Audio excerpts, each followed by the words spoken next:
Hello and welcome. I'm Arun Naidu, filling in for Riz Khan. Today, the Iraq crisis and the White House. President Bush is coming under even more pressure. Members of his own Republican Party say they want to see progress in Iraq or they will withdraw their support for the war.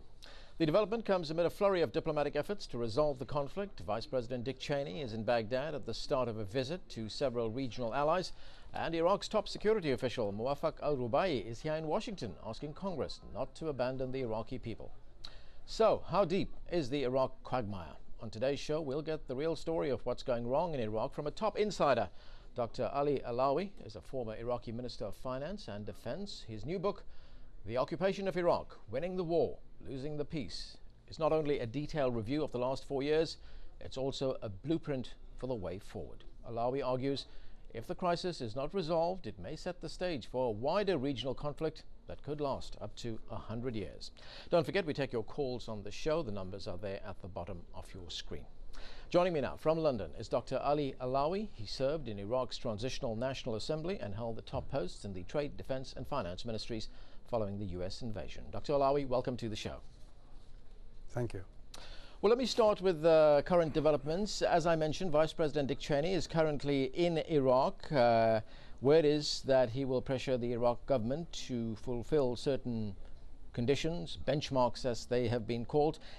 What needs to change now for this to happen? The situation has been, the situation hasn't changed in the last few years, the last few months. What do you think will happen now?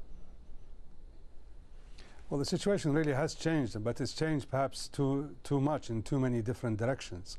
What happens now, I think, is that the way that the government is in some ways trapped to a set of milestones that are quite difficult to implement given the political realities inside Iraq. And we're talking about basically an attempt to include into the structures of government groups that had been hostile to it and groups that are not totally committed to the political process.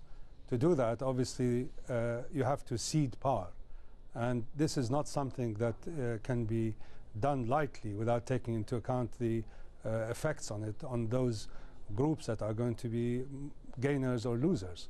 So it is not something that you can just sort of wave a magic wand and expect results. These milestones have very serious domestic implications in terms of distribution of power. Well, from what you're saying, there appear to be goals here which appear to oppose each other. On the one hand, the United States Congress, the American public to a large extent, is saying we want the troops out, we want those goals to be met. On the other hand, what you're telling me is that these are very difficult goals to meet. So what's the way forward? Well, I mean, this is really a conundrum, is that the democratic process in Iraq, or the political process, has led to the establishment in Baghdad of the majority Shiite Islamist parties. And these people have an agenda. They have a certain program of government that is not necessarily the same as you would want to have if you're looking for national unity and reconciliation between all groups inside the country. So there is a built-in contradiction, as it were, between the results of the political process, the empowerment of hitherto disempowered groups and communities, and the attempt to assume that these are not going to have much effect on the political scene. It is a very, very difficult tightrope to walk. This government has been trying to walk it, so far not necessarily successfully, and piling on the pressure on this government is not likely to accelerate results. It may very well have the opposite effect. You know, you have advocated a federal system, a devolution of power. Is there any danger that that kind of devolution could ultimately lead to Iraq being partitioned? I mean, the partition of Iraq into separate states is not just an act on the part of those who want to do it, but also requires international recognition. I mean, the breakup of Yugoslavia could not have taken place if member countries of the European Union and then the UN were not prepared to recognize the resultant entities. In the Middle East right now, I don't think there's any single country that is prepared to recognize any of the constituent parts of a broken up Iraq as an independent state. So I don't think this is really on the card. When you talk about devolution, it doesn't necessarily lead to breakup. I think this kind of equation is too facile.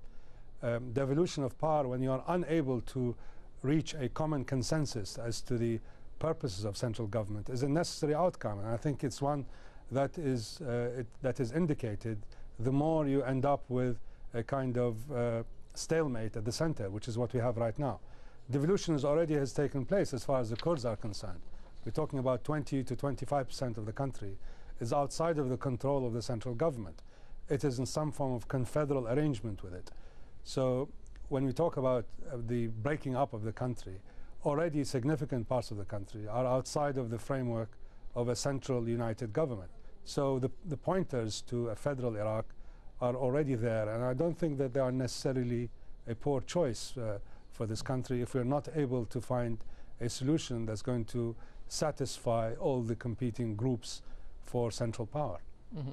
When you look at the way forward and you look at the neighborhood in which you exist, isn't that also a problem? Because you may have reconciliation in Iraq, but if you look at some of the neighboring countries, countries like Jordan, countries like Egypt, Saudi Arabia, they have interests which are interests of their own. They may, as some people say, are narrow interests. They're not looking at the interest of Iraq. No, it's true. I mean, Iraq is one of those few countries whose unfortunate geographic position basically obliges it to take into account the consideration of other countries as to what its own internal political arrangements should be. Because changes inside Iraq have been so dramatic in the last 4 years that they've had, I think, a profound influence on each of the neighboring countries. In some cases, strategic influence to the point where it may jeopardize or threaten their own national security. For example, you cannot really exclude the effects of a greater Kurdish autonomy inside Iraq on the Kurds inside Turkey. So to the Turks, this is a matter of national security. It's even an existential matter. Similarly, for other countries in the area, like Saudi Arabia, for example, if you have a determined Shia majority central government, it's going to affect their relationship with their own Shia minorities and so on down the line. The changes in Iraq basically profoundly imbalanced the distribution of power in the Middle East. Whether for good or bad is not a matter, but this imbalance of power, where you had a state that was at least a known quantity in terms of its structure, in terms of its relationship with other countries, is now up in the air. And nature abhors a vacuum. And what we have here is the potential for nearby countries to feel threatened by changes inside Iraq that they are not necessarily to their liking. And this holds true for nearly every state in the area, with the possible exception of Kuwait, whose interests in Iraq are quite limited. But if you look at Iran, if you look at Syria, if you look at Jordan, if you look at Turkey, if you look at Saudi Arabia, each one of these countries has been profoundly affected by the events and changes inside Iraq. Okay, Dr. Allawi, let's take a call now from one of our viewers. This is Mohammed in Austria. Mohammed, go ahead with your call. Yeah, my question is that since there's been so much killing and mayhem in Iraq due to this illegal occupation, the situation is so convoluted. I mean, is there going to be any solution that anybody can come up with to make Iraq more stable in the foreseeable future? Thanks. All right, thanks, Mohammed. Dr. Allawi, I presume you heard that question. Yes, I have. I mean, this obviously goes to the heart of the issue. The situation has become immensely more complicated as a result of the failure of the initial assumptions, as it were, as to what kind of country Iraq is going to be following the overthrow of the regime. The overthrow of the regime was supposed to lead to some kind of democratic, liberal, secular, non-sectarian order that will be based on the joy felt by a substantial majority of the Iraqi population to having this dictatorship overthrown. The reality turned out to be entirely different.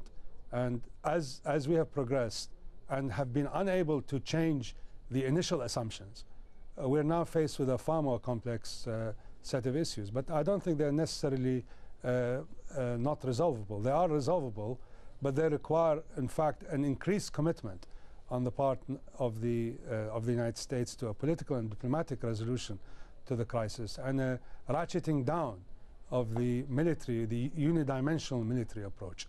What we have to do is to recognize that the consequences of the war in Iraq, the invasion and occupation of Iraq, have unleashed forces that were in no way taken into account when the war was launched. And we have to recognize that these forces, which include, for example, the empowerment of the Shia, the fact that the democratic process in Iraq has led to the empowerment of Islamist parties, the empowerment of the Kurds, the relative disempowerment of the Sunni Arab community.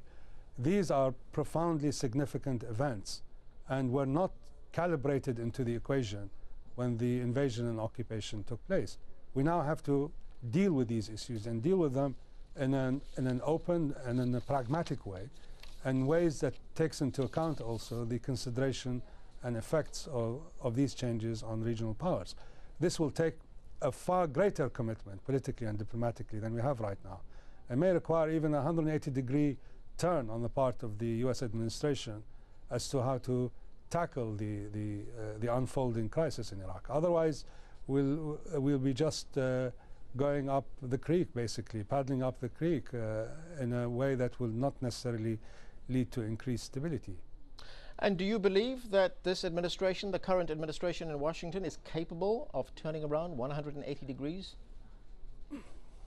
Well, the signals are no. That the signals appear to be that the United States is continuing to pursue a unidimensional military approach. But in parenthesis, there seems to be some signals that they have recognized that they have to take into account the consequences of this war, both internally and in the area. One of these signs, obviously, is the recent conference in Sharm el-Sheikh, but it doesn't go far enough, I think, in trying to engage the regional powers in ways that goes to the heart of the problem. If you ask me, will this administration do a U-turn? I think the odds are against it. They will still try to resolve the problem in a military way and hope that one way or another they can cobble together a form of unity government that can at least withstand the medium term and be able then to manage the country while they then pull out. But this in my mind is not necessarily a recipe for success. It's going to lead to greater sectarianization inside Iraq, which will make it very difficult for Iraq to come to terms with its neighbors as well as internally. Okay, we have another caller on the line. This is Sakar from Chad. Sakar, go ahead with your call. Hello, my name is Samhar. I'm calling from Chad, but I'm an Eritrean national. I'm calling you now to ask precisely what the West's reaction would be towards other dictators, because yes, we have removed Saddam Hussein, but well, what we are left with is just an absolute catastrophic, disastrous mess, and a disaster to humanity. Whereas now, I would, for example, be very happy to see the regime in Eritrea leave, but then again, if that's going to be at a price of peace, bloodshed, and having women and children massacred, that is a very, very disastrous issue. Now, what do you think Western leaders and other leaders around the region are thinking at this point in time? Whereas, do we actually prioritize peace before blaming and sending in tanks, or do we just go ahead and the end justifies the means? I think that's what they call it. That we remove a dictator, and then we're left with a disastrous outcome, which is really, really sad, and we don't have an answer how to solve it, really. Let me get this right. Are you talking specifically about Eritrea here? No, about any other, country that is under any, say, dictatorship where there is maybe lack of, freedom of speech or anything like that. But what I'm trying to say is basically... All right, thank you. Let me put that question to Dr. Allawi. Dr. Allawi, I think this is more of a philosophical question between, do you send the tanks in first, or do you try to find some other kind of solution first, which was what our caller was asking there from Chad? I think, it's a very good question, and it's one that I have been wrestling with for some time. The question is that when is a war or an invasion, when does the trampling over the sovereignty of a country be justified under international law? And there is something called the rules of a just war, and I think it did apply to Iraq in the case of the former regime. It involves, the former regime was implicated in massive crimes against humanity, both against the Kurds and against the Shia and against the entire Iraqi population. And it launched a number of wars in the area and was a cause of great deal of instability and misery. So if you want to use the rules of a just war, I think you can apply it to Iraq, and you should apply it to certain tyrannies around the world that exhibit the same characteristics in terms of their complete disregard for their own population, the megalomaniacal way in which they manage the country. These rules, I think, should not be discarded simply because the Iraq experiment, as it were, went haywire. It went haywire not because overturning tyrannies necessarily leads to chaos in a country. It doesn't. Overturning tyrannies without managing those countries in an appropriate way and following coherent policies, yes, it does lead to chaos. So if what has happened as a result of the chaotic circumstances in Iraq is that the international community generally now shies away from tackling dictatorships and tackling tyrannies, then obviously that's a bad outcome. Dr. Allawi, I want be to very careful. I'm sorry, I just want to disturb you there. I want to get in a very quick email question. We don't have too much time. Yes. And this question is, does Dr. Allawi think that one day in Iraq we will have a situation like what happened in Northern Ireland yesterday, where Ian Paisley and Martin McGuinness, once staunch enemies, agreed to share power and so put an end to decades of terrorism and conflict? I hope so. I mean, I'm cautiously optimistic about the medium-term future for Iraq, assuming we take remedial action, assuming we recognize that the policies that have been pursued in the past, even though they were done through a democratic and constitutional framework, have led to an impasse. Remedial action, if it's taken now, I think will perhaps cure the patient and will allow both Sunnis and Shias to sit together and find far more commonalities in their position than differences that have driven them into this suicidal killings that we have on both parts, on both sides of the fence. So to me it is in fact salutary to see enemies such as Martin McGuinness and Ian Paisley, Reverend Paisley get together, and I don't see why we can't do it. Iraq is, especially the Arab population in Iraq, has been living together at peace for centuries. Of course they have differences, but these differences were reconciled. Dr. Allawi, I'm afraid I'm going to have to stop there. We've run out of time. Thank you very much for joining us. Thank you very much. And we move on now to tomorrow's show. We're joined by the singer and activist Michael Franti, who took it upon himself to go to Iraq, the Palestinian territories and Israel to get a first-hand account of the human cost of war. Don't forget, if you have any thoughts about pressing issues around the world, send us your emails to riz@aljazeera.net. See you next time. Street Talk is next.